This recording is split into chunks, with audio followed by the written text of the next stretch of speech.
dan keluarga besar juga setuju. Sempat itu pas hari pertama saya memperkenalkan calon suami saya itu Hmm. dari desa mana aja itu datang. Masya Allah. Ramai banget rumah tuh sampai nggak muat, Hmm. sampai pakai truk. Ya Allah. Karena saya ada keturunan pastor. Kebetulan Oktober kemarin saya dapat hidayah Hmm. yang mungkin Allah ini ngasih cobaan, tapi cobaan itu saya bisa hadapi sampai ujung-ujungnya saya dikasih bonus yang luar biasa Hmm. sama Allah. Benar-benar saya dikasih apa namanya hadiah yang terbesar mungkin yang banyak orang Muslim tuh ingin pergi tapi walaupun punya duit banyak tapi ada aja halangannya. Kok Saya saya merinding kemarin ya? Oktober itu saya dikasih tiket gratis untuk berangkat umroh. Wah. Pas waktu saya berangkat umroh itu kan ada antara apa perperangan masih kan Oh.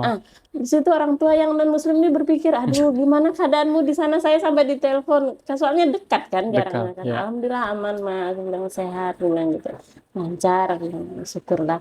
Kami tunggu ya pulangnya. Orang tua kandung sangat support sih. عَمَّ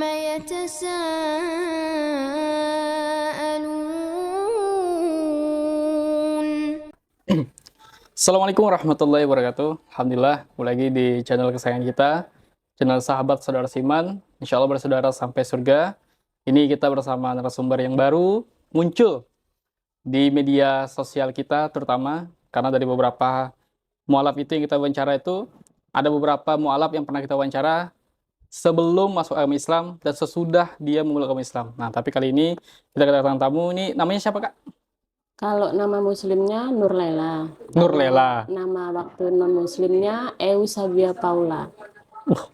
Itu namanya ada artinya enggak tuh, Bu?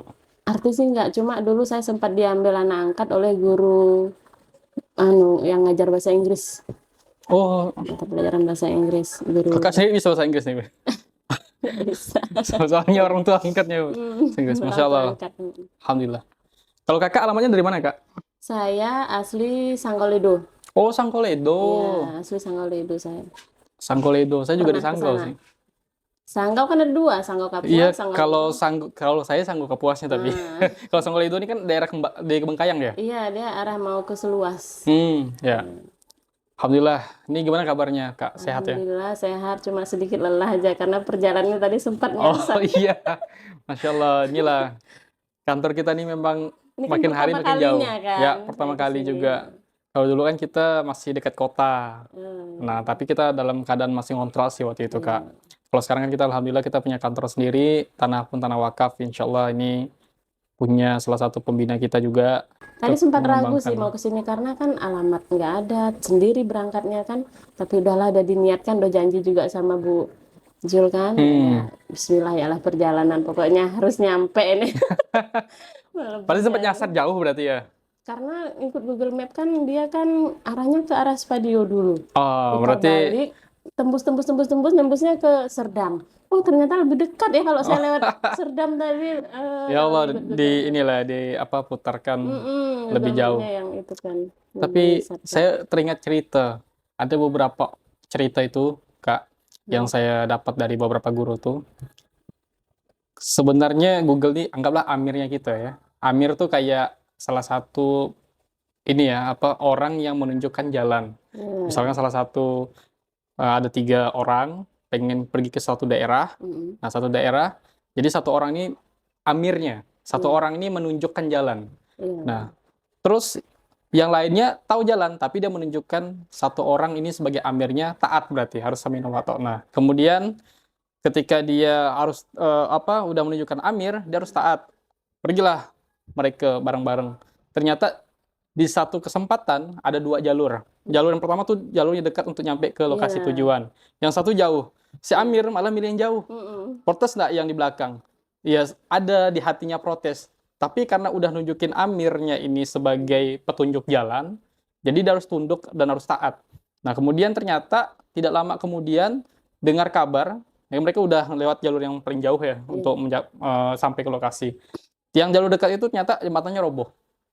Nah, berarti kan memang ada keberkahan di situ ketika menunjuk seseorang untuk menjadikan sebuah amir. Berarti memang inilah jalannya yang Allah tuntun, yang Allah ridhoi gitu. Iya. Berarti bisa jadi untuk Tadi nyampe saya- ke sini. Saya tadi mikir gini, ini kalau pulangnya saya nih bisa nggak sendiri nih? Saya pertengahan jalan tadi mikir ke situ kan. Tapi ada Bu Epi, ya udahlah nanti ajak bareng Bu Epi pulangnya, pikir saya. Tapi setelah tahu tembusnya di Serdam, ya udah sendiri juga bisa. Tadi kan masuk ke setiap komplek Iya. itu kan. Ini muter-muter ini, nembus-nembus ini. Alhamdulillah nyampe. Alhamdulillah nyampe dan sekarang udah bisa podcast sama Ya, kita. Alhamdulillah sekarang nyampe di sini dan diwawancarai. Insya Allah. Kita sharing sih sebenarnya sifatnya. Ya, wawancara ini wasilah aja lah. Moga-moga ada yang terinspirasi dengan kisah kita ya, Kak ya. Iya. Ini harapannya ke depannya kisah kita ini bisa didengar orang. Kemudian orang yang mendengar pun dapat sesuatu dari kita. Entah itu sebagai motivasi mereka untuk kembali lagi mengenal Allah. Kembali lagi mengenal Rasulullah. Ya, kembali lagi mengejar ajaran agama Islam lah. Itu harapan kita. Nah, ini biar menjadi amal jariah kita juga. Iya. Nah, ini salah satu media dakwah kita. Boleh tahu, ini kan memang kalau kita secara mundur ke belakang tuh kayaknya Ibu pertama memang salah satu faktornya tadi ekonomi ya Bu ya. Kemudian diangkat, dibawa ke tempat lingkungan yang muslim, disekolahkan muslim juga tidak masalah orang tua. Sampailah akhirnya kapan tuh bisa memeluk agama Islamnya? Saya bisa memeluk agama Islam itu kebetulan orang tua bilang setelah kamu dapat jodoh katanya kan. Kalau untuk belajar apa itu mungkin faktor sekolah kan, nggak apa-apa. Mungkin tuntutan dari sekolahan kan. Setelah saya dapat jodoh, saya perkenalkan dengan orang tua kandung alhamdulillah setuju dan keluarga besar juga setuju. Sempat itu pas hari pertama saya memperkenalkan calon suami saya itu dari desa mana aja itu datang. Masya Allah. Ramai banget rumah itu sampai nggak muat, sampai pakai truk. Ya Allah. Karena saya ada keturunan pastor. Oh. Nah, jadi ibaratnya saya ini diambil gitu loh dari mereka. Jadi mereka nih penasaran mungkin ya, siapa sih kok bisa ngambil hati saya ini dari rasa, dari agama, semua itu diambil gitu. Jadi mereka ini ingin tahu gitu siapa sih calonnya gitu kan. Ya bagi saya sih nggak masalah kalau mau datang ingin tahu, ayo saya kenalkan gitu. Ya. Rame banget waktu itu. Saya malah menanya gini, maksudnya ini kan dari keturunan pastor ya. Keturunan pastor tuh dari pihak siapa nih? Dari pihak abangnya mama. Oh, abangnya mama. Ya, kebetulan abang mama itu memang dia aktif tuh di gereja, mimpin di gereja, tapi bukan pastor. Cuma dia memang orang kepercayaan lah di desa kan. Dan dia punya anak laki-laki itu dimasukkan ke pendidikan pastor dan sekarang dia jadi pastor terkenal lah di Kalimantan Barat. Penasaran saya jadi. Iya, mungkin kalau dia lihat nih atau tahu saya diwawancara gini, pasti dia juga tahu bahwa saya ini ada menyebut nama dia gitu, ada menyinggung dia, pasti dia tahu lah siapa yang saya maksud gitu. Beliau ini apa maksudnya sekarang aktifnya di gereja mana nih? Dia aktifnya sih bukan di gereja, dia punya di yayasan arah Spadio sini nih. Arah mau ke kantor Capil itu kan ada yayasan apa itu, saya kurang tahu juga sih, khusus untuk pastor itu. Khusus untuk pastor ya? Khusus untuk pastor, karena saya baru sekali waktu itu mengunjungi beliau, masuk ke dalam, dan saya lihat situasinya itu memang semua itu khusus pastor. Dan beliau itu memang orang yang ternama sih di situ. Dulu sempat belajar di luar negeri juga, karena dia asli orang Kalimantan Barat, mungkin dia mencoba untuk udah memilih di daerah sini aja untuk lebih dekat mungkin. Lebih dekat ya dengan keluarga juga salah satu faktornya. Terus kalau pelayanan biasanya pastor itu punya tugas pelayanan di gereja apa gitu untuk mimpin umat setiap hari Minggunya. Itu sih saya nggak tahu dia di mana pelayanannya. Dia lebih sering itu dipanggil itu ke daerah, kadang ke sini, tapi tempat aslinya dia tuh bimbing itu di sini. Iya. Saya takutnya mana tahu kan. Saya dulu 2017 ketika awal masuk kuliah itu sampai 2019 itu masih ke gereja. Alhamdulillah waktu itu di katedral itu ada beberapa pastor yang saya juga kenal gitu. Dan juga di Serdam sini juga di Gambal Baik juga saya ibadah. Ya kenal dekat sih enggak kalau yang di Serdam, tapi insya Allah ada beberapa pastor yang saya tahu namanya. Iya, ini umurnya udah 40 lebih. Iya, pastor rata-rata kan Pio. udah. Biasa orang manggilnya Pastor Pio sih. Pastor Pio ya? Pastor Pio badannya besar, putih, gendut gitu. Kayaknya ya, Pastor moga-moga pernah ketemu kan biar ada rasa gitu. Ya, semoga beliau nonton kan. Ya, bisa jadi inilah, bisa jadi silaturahmi kita juga kan. Saya kemarin diundang ke sana itu silaturahmi sih, karena Hmm, lama nggak ketemu kan. ya, Di sana saya itu, alhamdulillah ya, walaupun dia pastor, tapi dia tuh sangat mensupport. ya. Dia nggak mau membeda-bedakan, dia nggak mau ibaratnya itu agama ini harus begini, agama ini. Dia Hmm, nggak mau membahas agama. hmm, Dia membahas tentang keluarga gimana, keluargamu gimana, orang tuamu. Paling silaturahmi gitu. Dia nggak ada menyinggung agama atau kamu kok bisa sih kayak gini, kok nggak ada. ya. Berarti Pastornya. memang menjaga Hmm. hubungan ya, toleransi tadi ya. Hmm. Alhamdulillah. Lalu, Bu, ada nggak pengalaman menarik yang menurut Ibu tuh ya sampai sekarang sulit mungkin dilupakan? Ya pengalaman spiritual mungkin, yang semakin dalam ilmu agama Islamnya, sampai akhirnya ngerasa bahwa, oh ini beruntung banget ya jadi seorang Muslim. Ada? Sangat sangat ada. Bahkan barusan saya alami. Kebetulan Oktober kemarin saya dapat hidayah Hmm? yang mungkin Allah ini ngasih cobaan, tapi cobaan itu saya bisa hadapi sampai ujung-ujungnya saya dikasih bonus yang luar biasa sama Allah. Benar-benar saya dikasih apa namanya, hadiah yang terbesar mungkin, yang banyak orang Muslim tuh ingin pergi, tapi walaupun punya duit banyak, tapi ada aja halangannya. Kok Saya saya merinding kemarin ya? Oktober itu saya dikasih tiket gratis untuk berangkat umroh. Wah, saya udah nebak kan. Saya udah Iya, kepikirkan. saya Ini berangkat kan umroh semua itu orang Muslim itulah. kan pengen ke sana kan. Iya, Nah, ini itu yang pernah juga luar saya alami biasa. masalahnya. Yang luar biasa saya alami, ya Allah, ternyata Allah itu ingin saya jadi tamunya di sana Hmm, kan. Berarti Allah ini sangat sayang sama saya. Bahkan cobaan yang di sebelum Oktober itu udah saya hadapin, semua selesai dengan tenang sampai saya berangkat umroh. Udah berangkat umroh itu saya pulang, saya hadapi dengan tenang. Alhamdulillah sekarang udah selesai semua, ya Allah, luar biasa. Itulah kenangan luar biasa selama saya Muslim ini, walaupun dari SMP, SMA sampai saya berkeluarga, inilah yang luar biasa, yang benar-benar saya rasakan nikmat yang luar biasa jadi seorang Muslim itu ya, hmm. pas dikasih jadi tamu Allah di sana dengan 0% loh. Bayangkan. Insya Allah, saya juga merinding dengarnya. Karena memang apa ya, setiap orang itu betul-betul diundang sama Allah. Hmm. Karena saya ngelihat beberapa orang itu punya uang tapi tak pernah mau berangkat. Dia Ada punya, beberapa ada keinginan berangkat, ada bahkan uang ada, hmm, tapi kadang ada aja halangannya. halangannya banyak ya. Kadang nggak bisa, belum waktunya berangkat, ada aja Hmm, halangannya. Itu tadi saya kemarin itu sempat ya mau daftar hmm, daftar cari 10 orang bisa berangkat. Saya udah nyoba cari, tapi berat, susah ngajak orang kan. hmm, Terus yang kedua, ada ipar di Surabaya itu suruh ini apa, kamu coba ikut arisan hmm, untuk berangkat umroh. Memang niat saya tuh pengen berangkat umroh gitu hmm. kan.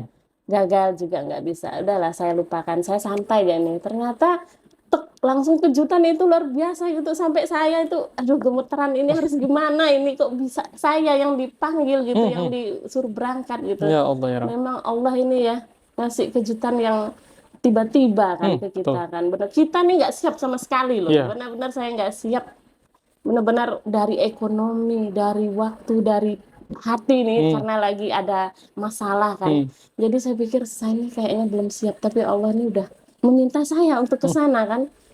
Kalau kita punya niat sesuatu ya sampaikan aja niatnya gitu. Misalnya ini gambar Ka'bah nih. Coba disolawatin aja. Hmm, Mana tahu nanti ke depannya ada aja rezeki yang bakalan kita buat kita tuh sampai ke sana. Dan iya. dalam masalah itu 3 bulan menjelang setelah kejadian itu saya dapat panggilan juga umroh. Hmm, Dapat panggilan umroh. Ya Allah ya Rabb, saya bilang ini luar biasa nih. Cepat benar terkabulnya iya gitu. ya. Nggak nyampe bertahun-tahun menunggunya. Ternyata hadiah saya itu hadiah yang tertunda sebenarnya. Ketika saya masuk Islam itu tahun 2020, itu 2020 tuh video saya viral. Jadi saya dikontenin salah satu YouTuber, Hmm, kemudian dilihat sama beberapa orang, dan kemudian banyak yang mau menyampaikan sesuatu, dan salah satunya itu umroh. iya. Dan sangkanya saya nggak ada di Kalimantan Barat, yang maksudnya nggak ada di salah satu tempat, tapi ada di Kalimantan Barat, cuma nggak tahu tempatnya di mana gitu. Hmm. Nah, nggak lama setelah itu dapat saya di Masjid Kapal Munjalan. Rupanya dekat, orangnya Serdam juga. Hmm. Akhirnya berangkat saya waktu itu tahun 2023. Alhamdulillah. 2020 dicarinya saya, ketemunya tahun 2023. 2022 ketemunya di bulan November, 2003 berangkat. Berapa hari di sana? Saya waktu itu hampir berapa hari ya? 13 hari kalau nggak salah. Hmm. Seminggu lebih. Kok saya singkat 9 hari. 9 hari ya. 9 hari. Alhamdulillah. Ya lumayan lah kan. Maksudnya tuh yang tadinya kita nggak nyangka juga Iya, bisa ngelihat benar-benar Ka'bah, ya. kita ngeliat Ka'bah, nggak nyangka juga ke Madinah akhirnya Iya, kan. di rumah itu kan saya memang ada beli tuh apa? Gambar ya. Ada Ka'bah kan di situ saya berpikir apa sih di situ itu ya? Hmm. Ada rasa penasaran gitu. Mungkin Allah tuh dengar kata Ya, hati ini kan. Jadi Allah tuh kasih jalan. Ada saatnya nanti kamu bakal berangkat tuh gitu kan. dengerin. Allah itu benar-benar mendengar kata hati kita walaupun kita nggak ngucapnya dari mulut ya. Ya, Dari hati aja kita Allah tuh langsung Insya Allah. berarti punya niat. Dan begitu saya berangkat umroh dari keluarga besar yang non muslim sangat support sih. Bahkan ada yang ngasih sangu ini untuk bekal mau ke sana gitu. Ya Allah. Pas waktu saya berangkat umroh itu kan ada antara apa perperangan masih Oh, di situ orang tua yang non muslim ini berpikir aduh gimana keadaanmu di sana, saya sampai ditelepon soalnya dekat kan jaraknya dekat. kan. Ya. Alhamdulillah aman mah, aku bilang sehat, aku bilang gitu, lancar, aku bilang, syukurlah. Kami tunggu ya pulangnya. Orang tua kandung sangat support sih mereka. Oh, walaupun non muslim ya. Iya, walaupun non muslim. Begitu juga kalau saya pulang kampung, mereka sangat menghormati dari menu makanan, dari cara mereka tahu kita jam-jam sholatnya kan, jadi mereka bilang ya udah sholat dulu lah gitu. Makan juga gitu, mereka suruh saya masak sendiri, apa yang menu itu mereka udah siapin. Ya Allah. Potong sendiri, masak sendiri, di sendiri gitu. Jadi orang tua ngerti banget, walaupun 9 bersaudara itu hanya saya yang Muslim. Ya Allah. muslim. Bayangkan dari 9 saudara cuma satu yang muslim. Iya. Alhamdulillah. Tapi memang ya tidak menutup kemungkinan beberapa orang walaupun sukunya kental ya pikirannya terbuka gitu. Iya. Alhamdulillah ibu di tengah-tengah itu ya, di lingkungan Iya, itu yang saya anak ketiga penuh dari 9 bersaudara. anak ketiga dari 9 saudara. Iya, Masya yang Allah. lain itu masih non muslim semua. Anak saya 4, yang cewek itu umur 24, yang cowok SMK, yang cowok lagi SD, yang cowok lagi baru umur 5 tahun lebih. Oke, ini saya masih penasaran sama yang pertama kali berangkat tadi itu, Ibu. Ini apa perasaan, apa hal-hal yang membuat Ibu tuh semakin sumringah bahasanya ya, sumringah ngelihat Ka'bah. Nah, Saya di sana itu langsung nangis kok. Langsung sedih saya, ya Allah. Saya nggak nyangka ya bisa ngelihat secara langsung gitu Ka'bah itu kan. Bahkan sujud di depan Ka'bah. Di situ saya langsung nangis.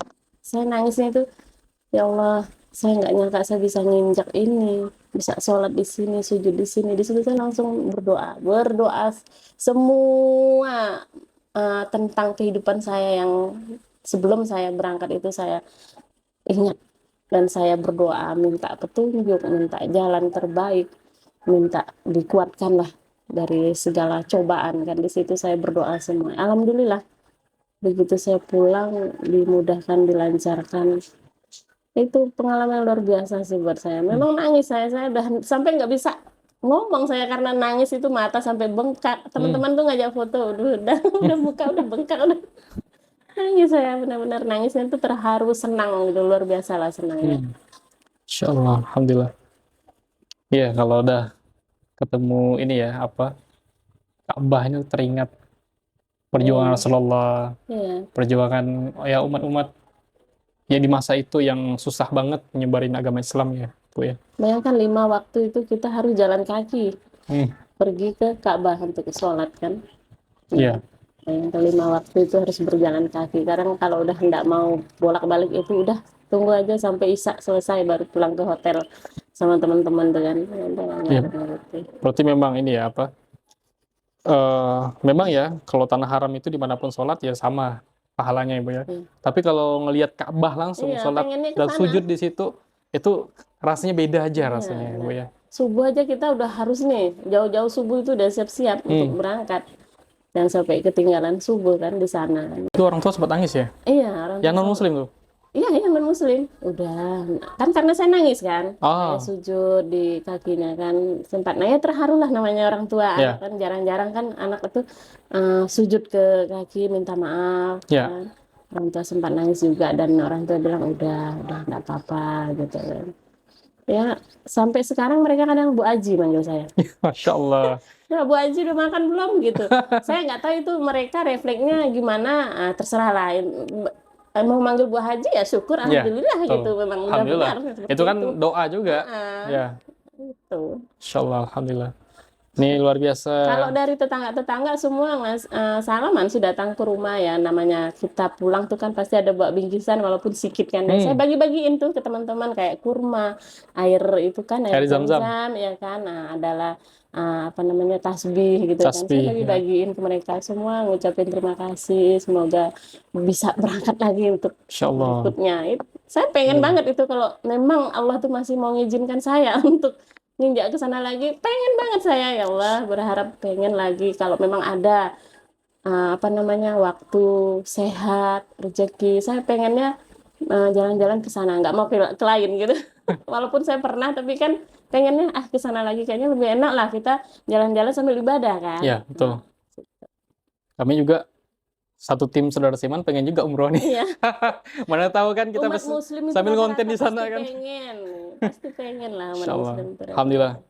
Itulah cita-cita saya gimana caranya. Ya kita ngumpul lah. Gimana walaupun nanti lambat kita pergi ke Mekkahnya, Hmm, kita ngumpul dari sekarang mana tahu nanti insya Allah ada rezeki. Iya. Satu tim berangkat, tim saudara Seru Siman banget itu khususnya kalau kan. udah satu tim. Oh, bisa ngonten di sana kan. Iya, Masya Allah. Alhamdulillah. Luar biasa. seru. Alhamdulillah. Amin, Tapi saya Allah Maha doain Kaya sih. Allah lah. Maha Kaya Saya insya Allah doain bisa. moga-moga kalian bisa berangkat lah Amin, satu amin, amin, tim. amin, ya Rabbal alamin. Insya Allah. Biar memperkuat akidah juga salah Mm-mm. satunya. Alhamdulillah. Ini menarik ya, maksudnya dari tadi saya kan ngobrolnya tentang ini ya, tentang ibu dengan keluarga yang ternyata ibu satu-satunya yang muslim di Mm-mm. keluarga, tapi ternyata harmonisnya, ya toleransinya cukup tinggi ya ibu. Iya, Sampai sekarang pun alhamdulillah dijaga, walaupun ada yang abang sepupu tadi ya, iya. abang sepupu pastor, tapi tetap saling silaturahminya tuh dijaga. Semua keluarga itu sayang sama suami saya. Oh begitu Sangat ya? sangat sayang. Bahkan ada kalau kita orang Dayak itu kan biasa Pak Tua kan, Hmm, Amba gitu. hmm. Itu sangat sayang sama suami saya. Kalau saya pulang sendiri, mereka pasti nyari suami saya.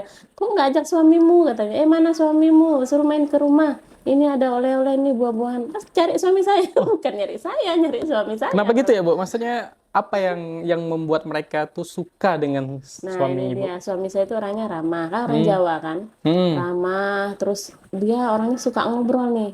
Oh, Gaul orangnya kan, suka ngobrol. Terus tangannya, tangannya itu aktif. Dia suka membantu apapun yang kira-kira yang enggak paham, enggak ngerti, langsung dia turun tangan ngerjainnya. Udah gini-gini. Jadi orangnya itu aktif lah. oh, oke. Jadi keluarga suka. Sip. Tuh. Bukan dulu. Kenapa? Baterai kah? Udah itu merah penuh ya.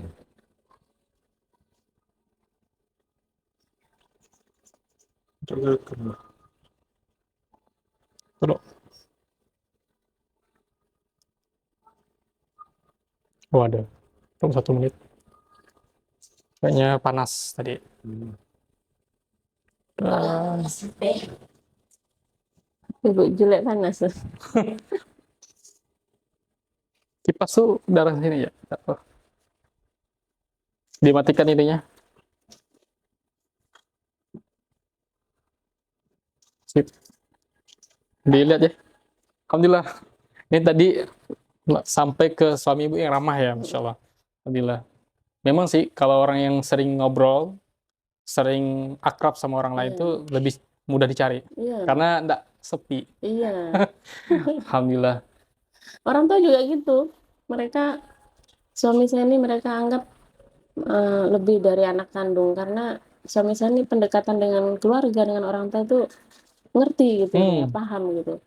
Jadi orang tua tuh kalau nggak ada suami saya tuh pasti nyari, pasti bertanya kan. Enak lah diajak ngobrol tuh, enak dia tuh nyambung gitu sama orang tua itu. Nggak milih-milih juga kalau untuk ngobrol dengan keluarga ini, dengan adik-beradik yang ini. Netral dia tuh orangnya, suami saya. Oke. Selain umroh, ada nggak kira-kira yang membuat ibu tuh, ya anggaplah ini keajaiban dalam hidup ibu yang bisa ibu sampaikan, ibu ceritakan mungkin begitu. Kalau umroh kan yang luar biasa. Yang luar Kalau biasa. yang biasa aja, Ada biasa aja. yang maksudnya tuh yang beratnya itu sebelum saya umroh itu saya dapat tuntunan untuk lebih jauh lagi ikuti ajaran Islam ini ya. Salah satu pengajian. Pengajian ini kemarin kan saya awal belajar itu kan memang dari Iqra. Iqra itu kebetulan yang ngajar itu gurunya anak saya yang itu kan, yang cewek guru TK. Dia itu ngajarin saya sampai juz. Nah, berhenti saya sampai juz 6 itu, sampai saya anak 3 baru saya itu dapat lagi nih. Itu pun di pengajian sini, di Ampera sini, kenal dengan Pak Zulkifli. Oh, Pak Zulkifli, Bu Atalia, kebetulan di komplek kami juga beliau memang aktif di musola kami kan. Jadi disitulah kami itu membuka pengajian. Nah, kami buka pengajian yang diberi nama Zal Hazrah. Dan kebetulan Zal Hazrah ini ada sekitar 20 lebih majelisnya, cuma yang mualaf itu separuhnya. Nah, termasuk saya kan. Dan di situ Pak Ustadz itu minta saya sebagai ketua di pengajian itu. Jadi saya minta pendapat ibu-ibu yang lain gimana, setuju atau enggak. Mereka setuju ya, alhamdulillah. Jadi sampai detik ini saya masih dikasih kepercayaan lah untuk jadi ketua pengajian, walaupun ngajinya enggak selancar mereka gitu, tapi mereka amanah ke saya gitu, percaya ke saya. itu ya konsep Amir tadi ya. Iya, jadi saya merasa ya alhamdulillah kalau saya kasih kepercayaan ya saya jalani gitu, Alhamdulillah. semampu saya. Ya, alhamdulillah. Ini sebenarnya menguatkan kita untuk dekat sama Allah lagi sih. Jadi kita dapat amanah, ya otomatis kita harus upgrade diri kan, harus belajar terus menerus sampai kapanpun harus belajar gitu. Alhamdulillah. Ini kita udah jauh ngobrol. Ini berapa menit dah? Udah potong-potong dah. Potong dah. Alhamdulillah. Tinggal diedit. Tinggal edit. Insyaallah. Alhamdulillah, Bu. Mungkin yang mau kita tanyakan juga adalah salah satunya, ini kan Ibu udah umroh, habis itu juga keluarga juga bahagia lah kalau saya lihat, nggak ada masalah segala macam, dan ditambah lagi sekarang dapat amanah jadi ketua majelis taklim ya, majelis taklim pengajian apa namanya yuk? Zal Hazrah. Zal Hazrah. Alhamdulillah. Nah, harapan ke depannya khususnya untuk para mualaf ya, para mualaf itu biar bisa ikut jejak dari ibu mungkin, habis itu jejak yang baik-baik lah otomatis, biar semangat lagi menjalani kehidupannya, biar tidak down lagi imannya, biar kembali lagi mengejar ridhonya Allah. Nah, itu apa? Boleh sampaikan. Harapan saya kan kebetulan saya ini mualaf udah berapa tahun kan. Mualaf ini mempelajari Islam ini nggak mudah, memang butuh perjuangan dan juga cobaan. Namanya kita ini belajar di dalam ajaran Islam itu tidak sama dengan non. Di non sangat mudah, tapi di ajaran Islam ini bagi saya dulu sulit, tapi setelah saya mempelajari dan menjalaninya ternyata mudah. Mungkin mualaf-mualaf yang lain ini nanti berpikiran susah, terutama tulisan Arab itu kan, baca Arab itu kan susah kan, jadi itu juga yang bikin mereka tuh berpikir. Jadi saya nih berharap ya untuk yang mualaf-mualaf di luar sana, jangan pernah nyerah, jangan pernah ragu untuk mengenal yang namanya Iqra Al-Quran. Disitulah awalnya kita bisa tahu isi Al-Quran itu seperti apa, walaupun kita belum tahu artinya, tapi kita udah bisa membacanya. Nah, di situ kita bisa tahu. Dan juga mualaf-mualaf yang pernah di pengajian kami ini, mereka memang kalau diajak untuk ngaji, alasannya banyak pasti. Karena itulah cobaannya. Nah, memang harus kita hadapi. Namanya hidup ini kan pasti ada aja, tidak sempat lah ini. Kalau diturunkan tidak sempat itu memang tidak sempat terus. Makanya saya bilang untuk mualaf ini jangan pernah banyak alasan untuk ikut mengaji. Karena mengaji ini untuk perginya memang berat, tapi setelah di sananya kita dapat tuntunan kan. Iya. Ada ustadznya, ada teman-teman yang support kita untuk belajar sama-sama. Nah, di situ kita mendapat kebahagiaan tersendiri kalau udah gabung dengan mereka. Jadi di situ kita walaupun kita nggak bisa, nanti ada yang ngajarin, dan juga bukan kita aja yang nggak bisa, pasti ada yang lain. Nah, di situ kita nggak minder. Jadi ya disitulah sama-sama kita belajar dari nol untuk mengenal Al-Quran. Gitu. Alhamdulillah. Ini ada pesan yang tersirat. Jadi memang belajar di pengalaman juga sampai akhirnya ketika belajar sungguh-sungguh, insya Allah apapun yang kita mestinya meninggal. Kemudian alhamdulillah karena amalan yang dia lakukan kebaikan-kebaikan terus, maka dia selamat dari kecelakaan itu, akhirnya berhasil dibawa ke rumah sakit dan biaya yang dibutuhkan 100 juta. Dikabulkan enggak 100 juta ya? Dikabulkan. Nah, tergantung dari bagaimana cara Allah mengabulkan itu. Entah itu dari hutang yang tadi ngutang butuh 100 juta, ternyata dari sepupu ada 100 juta langsung dikabulkan, dapat 100 juta untuk melunasi hutangnya. Ternyata ada juga takdirnya harusnya meninggal, ternyata dia hari itu Bismillah, alhamdulillah. Sampai mana tadi? Alhamdulillah. Itulah yang kita bisa ambil ya kisahnya. Ini hanya analogi dari beberapa motivasi yang bisa kita ambil pelajarannya. Yang pastinya Allah pasti mengabulkan doa hambanya. Tidak akan pernah Allah tidak mengabulkannya. Nah, salah satunya ibu tadi dapat umroh juga karena niat kan. Nah, saya juga butuh waktu kan. ya butuh waktu. Alhamdulillah, saya juga mendapatkan umroh ya karena niat tadi itu. Kalau niatnya udah lurus, sudah siap secara mental, terus kita benar-benar berniat pengen ngelihat Ka'bah misalkan, alhamdulillah pasti dikabulkan Kadang sama kita Allah. itu belum siap, tapi Allah udah tahu kita siap. Kita belum tahu diri kita siap, padahal Allah lebih tahu. kita udah siap sebenarnya dan Allah yang tahu. Nah gitu, alhamdulillah. Mungkin itu dulu teman-teman semuanya, sahabat saudara Siman. Ini kisah dari Bu Nur. Masya Allah, tabarakallah. Semoga bisa memotivasi dan menjadikan ini kisah yang membuat orang-orang kembali lagi mengenal Rasulullah, ajaran Islam tentunya, dan yang pastinya Allah Subhanahu wa Ta'ala. Dan akhir kata dari kami, yang baik-baik dari Allah Subhanahu wa Ta'ala, yang kurang baik dari kami, dari tim Saudara Siman, mohon dimaafkan. Dakwah terus tanpa henti, istighfar terus sampai mati. Mari kita bersaudara sampai ke surga. Akhir kata, wassalamualaikum warahmatullahi wabarakatuh.